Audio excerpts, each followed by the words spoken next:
नमस्कार, आदाब। मैं हूं बिलाल सब्ज़वारी। एबीसी हिंदी चर्चा में आपका स्वागत है। दिल्ली के चुनाव के अंदर आप पार्टी और कांग्रेस के अंदर एक घमासान बचा है। एक दूसरे पर आरोप प्रत्यारोपों का दौर जारी है। लेकिन जिस तरह से आप पार्टी ने कांग्रेस पार्टी के नेता राहुल गांधी को एक बड़ा भ्रष्टाचारी बताया है, क्या उसके बाद कांग्रेस को अब देर से रियलाइज हो रहा है कि वो अपने गुनाहों का खमियाजा भुगत रही है? इतनी देर से अब वो समझ में आया कि केजरीवाल क्या चीज है। इस विषय पर हम बात करेंगे अपने खास मेहमान सुरेश जी से और जानने की कोशिश करेंगे कि आखिर कांग्रेस कहाँ चूक गई, इस इतने शातिर खिलाड़ी को क्यों नहीं समझ पाई।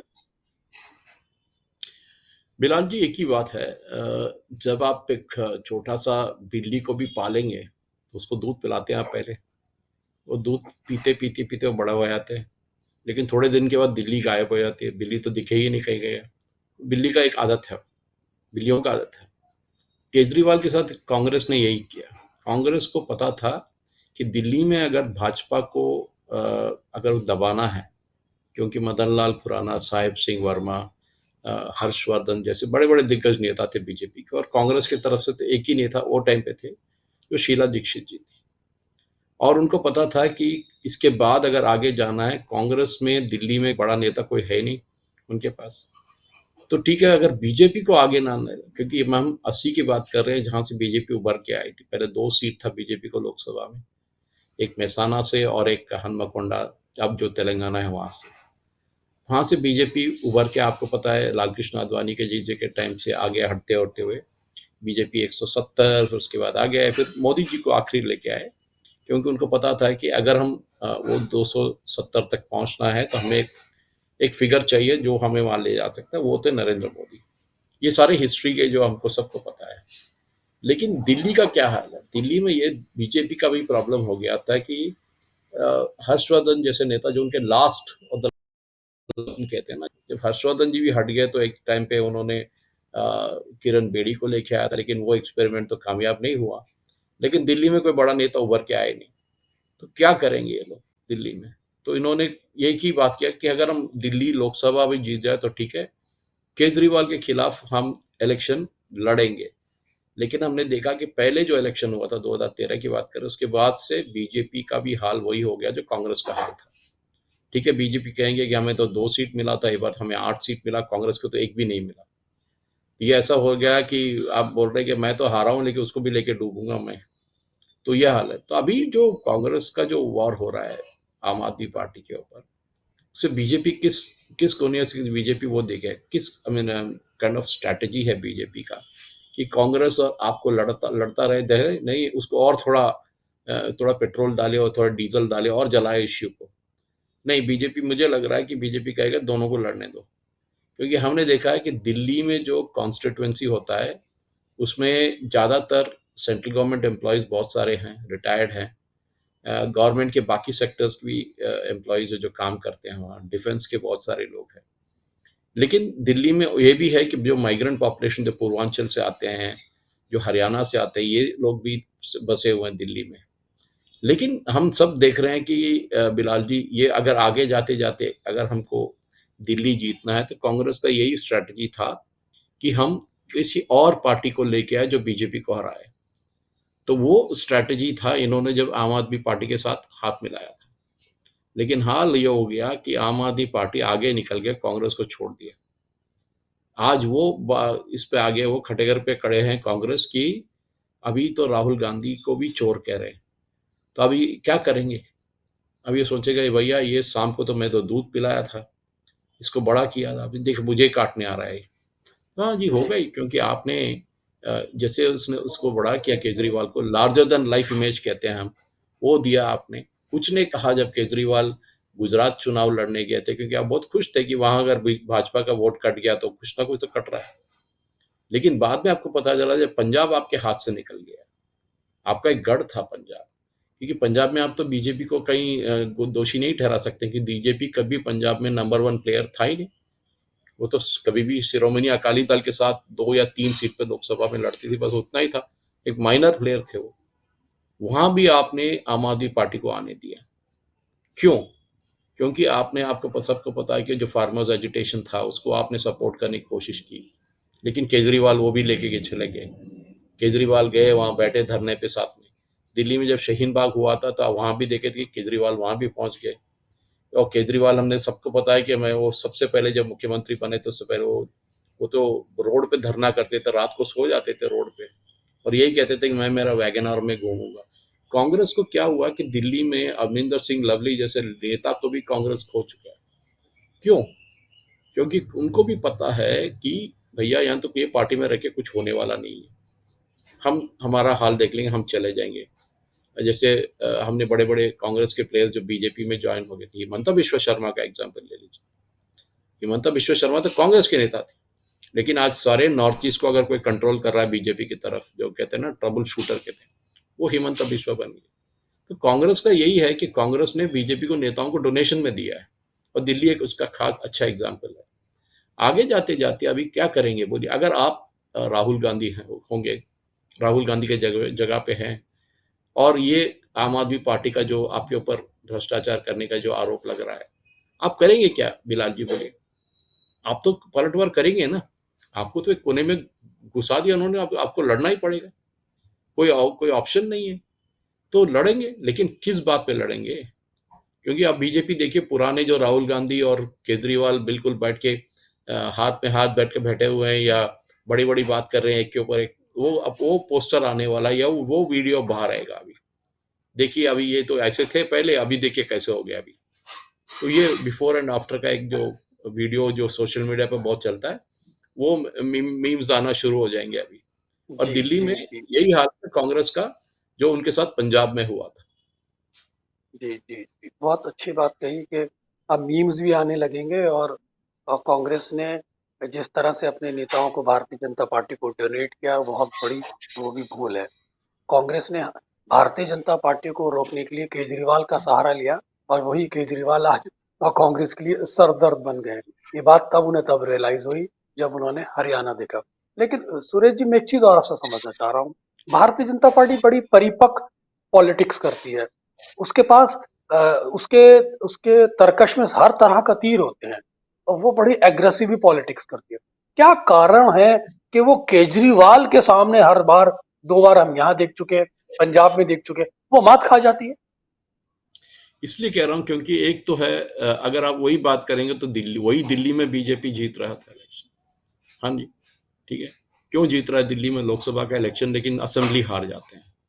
तो मुझे लगता है एक ही अगर इसका क्या कहते हैं रिस्पॉन्स है, तो वो यही है कि फ्रीबी का कल्चर है। देखिए बीजेपी जो रेवड़ी कल्चर के खिलाफ बात करते हैं, मोदी जी कहते हैं, वो अभी कहने लगे कि भैया हम भी फ्री देंगे, हम भी ये देंगे, तीसरा मैनिफेस्टो निकालेंगे उसमें और फ्री देंगे।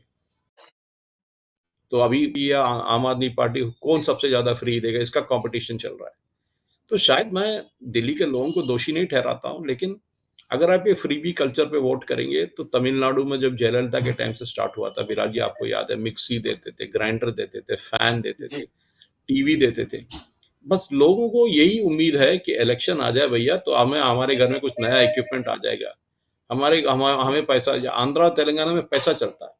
पहले हजार जी, पे चल पहले 500 चलता था, फिर वो 1000 हो गया, फिर वो 2000 हो गया, अब 3000 हो गया। अब तो लोग बार्गेन करना शुरू कर दिए कि जी, पूरा जो गली गली के मोहल्ले के लोग आके बोलते हैं, भैया हमारे यहाँ 5000 वोट है, चाहिए तो बात करेंगे, चलो हम इतना लाख, इतना हम्म, करोड़ चाहिए हमें, इतना लाख चाहिए हमें।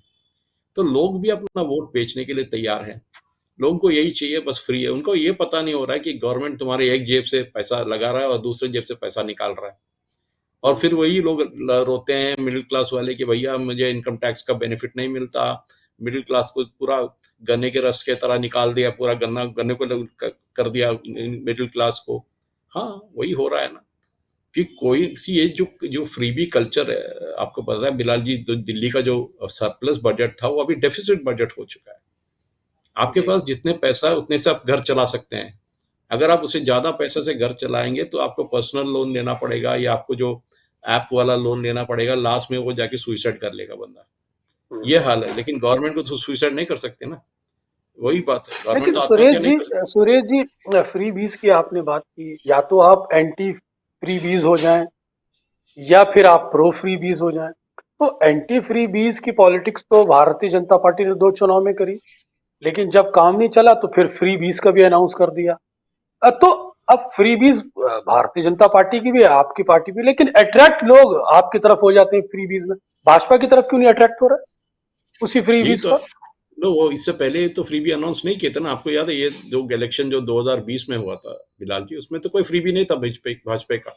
हम्म, ये इलेक्शन में आपने देखा था, आप पूछ रहे थे शायद मुझे एक डिबेट में कि बीजेपी कब अनाउंस करेगा, और मैं आपको जेवीसी श्रीराम जी का एक सर्वे भी बताया था जो टाइम्स नाउ में आया था, उसमें क्लियरली लोग कह रहे थे कि लोग कह रहे हैं, सोचिए ये जो वो बोल रहे हैं बीजेपी जब फ्रीबी देगा तो हम बीजेपी को जब वोट करेंगे। तो लोगों के हम्म, मन में भी यही है कि मुझे ये बस में जाने के लिए फ्री देगा, या मेट्रो में 50% डिस्काउंट देगा, या मुझे पूरा 500 यूनिट फ्री देगा, या मुझे पानी ही पानी घर में मिलेगा, बस क्या मिलेगा मुझे फुकट में, बस मैं उसके लिए वोट करूंगा। ये अच्छा, ये तो बहुत तो खराब तो कल्चर क्या है ये, तो देख। तो ये इसके लिए जनता को जिम्मेदार माना जाए, या हाँ जी। देश की जनता आज आर्थिक दबाव में इस हद तक मजबूर है कि वो अपना वोट बेचने को तैयार है? बिलाल जी ये बोलिए, मेरा मेरा मुझे मेरा बहुत सारे दोस्त मेरे बहुत सारे दोस्त दिल्ली में रहते हैं। मैं कॉलोनीज का नाम नहीं लेना चाहता क्योंकि वो समझ जाएंगे कौन सी कॉलोनी, बड़े टॉप लाइन कॉलोनीज की बात कर रहा हूँ। मैं जब हम्म, 5 या 6 साल पहले वहां गया था तो मैंने देखा उनके पास BMW खड़ा है, मर्सिडीज खड़ा है। मैं पूछा, या भाई आप किसको वोट करते हैं? बोलते केजरीवाल को। क्यों? बोलते हमें तो फुकट मिल रहा है, इलेक्ट्रिसिटी मिल रहा है 300 यूनिट। मैंने कहा भैया हम्म, तुम एक बार एक फुल टैंक डीजल डालोगे तुम्हारे गाड़ियों में, उससे ज्यादा पैसा तो तुम्हारे खर्च हो जाएंगे केजरीवाल जो तुमको दे रहा है। सोचिए हम्म, मेंटालिटी है, मुझे कुछ भी मिल जाए फ्री में। मैं हम्म, समझ सकता हूँ एक जो बंदा कमा नहीं रहा है, या जो आर्थिक स्थिति में बहुत तकलीफ में है, जो जो बेरोजगार है, अगर उसकी उनकी बात करेंगे तो हम फिर भी समझ सकते हैं। लेकिन पढ़े हम्म, लिखे लोग, ये ना बोलिए कि दिल्ली के सारे जनता, अब तो आपको पता है केजरीवाल को 40 से 50% वोट मिले थे एक टाइम पे, आई थिंक 2015 में मिला था उनको, उनके पार्टी को। हम्म, तो वो अगर ये 50% लोग, क्या ये सिर्फ फ्रीबी दे के वोट कर रहे हैं? ये हमको सोचना चाहिए। आप क्या कहाँ तक देश को खींचेंगे? हम तमिलनाडु की बात करते हैं, मैं यहाँ तेलंगाना की बात करता हूँ। मैं जब भी कहता हूँ कोई भी अगर पैसा या कोई चीज लेके वोट करता है तो उसको डिसइंफ्रेंच करना चाहिए, उसको डिसइंफ्रेंचाइज करना चाहिए, उसको वोट करने के लिए निकाल 10-20 साल को उसको वोट नहीं, लेकिन हमारे देश में होता नहीं है ना वो। फिर वो सुप्रीम कोर्ट जाएंगे, बोलेंगे तो हमारा फंडामेंटल राइट है। भैया किसने कहा कि पैसा लेके फंडामेंटल राइट बनता है? किसने कहा कि आपको हम्म, फ्री भी लेके फंडामेंटल राइट करता है?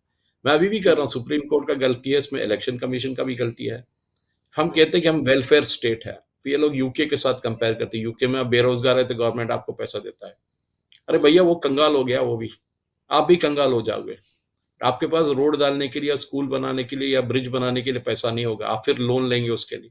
केरल का हाल हम्म, देखिए, केरल में 87%, तकरीबन 90% अमाउंट, मैं सीएजी की बात करूं जो लेटेस्ट रिपोर्ट है, 90% हम्म, तक उनका जो टोटल स्टेट बजट है, रेवेन्यू है, वो खर्च हम्म, होता है सैलरीज, पेंशन और इंटरेस्ट पे। जी, सोचिए, प्रिंसिपल अमाउंट नहीं कर रहा हूँ, इंटरेस्ट पे। तो जी, बचा कितना? 10%, 10 से 12% बचा। ये 10 से 12% में आपको डेवलपमेंट प्रोग्राम करना है, आपको हम्म, स्कूल बनाना है, रोड डालना है, आपको इलेक्ट्रिसिटी स्ट्रीमलाइन करना है। कहाँ रहेगा? तो हम्म, उन्होंने क्या किया, कॉरपोरेशन बनाए, और वो हम्म, कॉरपोरेशन पैसा लेना शुरू कर दिया मार्केट से। अब ये हम्म, हो गया कि वो कॉरपोरेशन के पास पैसा खत्म हो गया, वापस नहीं कर पाए, और एक कॉरपोरेशन शुरू कर दी। तो लास्ट जी, में एफआरबीएम लिमिट क्रॉस। दिल्ली का भी पैसा कोई पेड़ पे नहीं बनता है बिलाल जी, कोई जी, जी, कमाता है, कोई टैक्स पेयर देता है। ये नहीं कि आप हम्म, फिर बोलेंगे अदानी अंबानी वही बोलेंगे, वही बात करेंगे कि राहुल गांधी। ठीक है, हम्म, सब लोग टैक्स देते हैं। अगर वही बात टैक्स का परसेंटेज की बात करते हो तो मुंबई वाले सबसे ज्यादा रोना चाहिए कि हमारा, हम जो टैक्स देते हैं हमको तो उसका फायदा नहीं हो रहा है। जी, बिरहन मुंबई कॉर्पोरेशन जो है वो तो 3-4 स्टेट बजट से जो ज्यादा बजट है उनका। जी, तो जी, ये हाल है कि आपके पास जितना पैसा हो, जितना चादर हो उतना पैर फैलाइए, उससे ज्यादा करेंगे तो आपको पता है क्या होगा। और दिल्ली का भी यही हाल होने वाला है, क्योंकि अगर, मैं इसलिए बीजेपी को भी दोषी ठहराता हूं, लेकिन मुझे लग रहा है कि वो डेस्परेट हो गए। उनके पास कोई हम्म, और कोई स्ट्रैटेजी ही नहीं है। इसको हराएंगे हम्म, कैसे ये भैया? हम भी उनके साथ हम्म, बन जाएंगे। अंग्रेजी में कहावत है ना, इफ यू कांट बीट दम जॉइन दम। वही हाल है। हम्म, बहुत बहुत खूबसूरत बात कही आपने कि फ्रीबीज कल्चर को राजनीति में इंट्रोड्यूस करा के सभी पार्टियों ने देश की आर्थिक स्थिति को एक नुकसान पहुंचाया है। और सरकारें कुछ समय के लिए जरूर फ्रीज भी देती हैं, लेकिन उसका अंतिम नुकसान जनता को ही होता है क्योंकि सरकारें उसे टैक्स के रूप में वसूल लेती हैं। कुल मिलाकर इस संबंध में एक सख्त कदम उठाए जाने की जरूरत है। केजरीवाल को बिना फ्री बीस की राजनीति के भी नहीं हराया जा सकता, क्योंकि दूसरा कोई विकल्प भी नहीं है। ये भारतीय जनता पार्टी की भी मजबूरी है, इसलिए वो भी फ्री बीस कल्चर की तरफ बढ़ गई है। कुल मिलाकर कह सकते हैं कि केजरीवाल जिस तरह से कांग्रेस के लिए आज सरदर्द बने, उसके लिए कांग्रेस खुद ही जिम्मेदार है, क्योंकि उन्होंने ही ये बिल्ली पाली थी जो उनका अब दूध निरंतर आके पी रही है। आप हमारे साथ जुड़े, आपका बहुत बहुत शुक्रिया। एबीसी हिंदी दर्शकों से मैं निवेदन करता हूं कि एबीसी हिंदी चैनल को सब्सक्राइब करते रहें, सभी प्लेटफॉर्म पे इसको शेयर करते रहें और अपने कमेंट बॉक्स हमें निरंतर प्रदान करें। धन्यवाद। एबीसी हिंदी न्यूज, आज ही जुड़िए हर खबर के साथ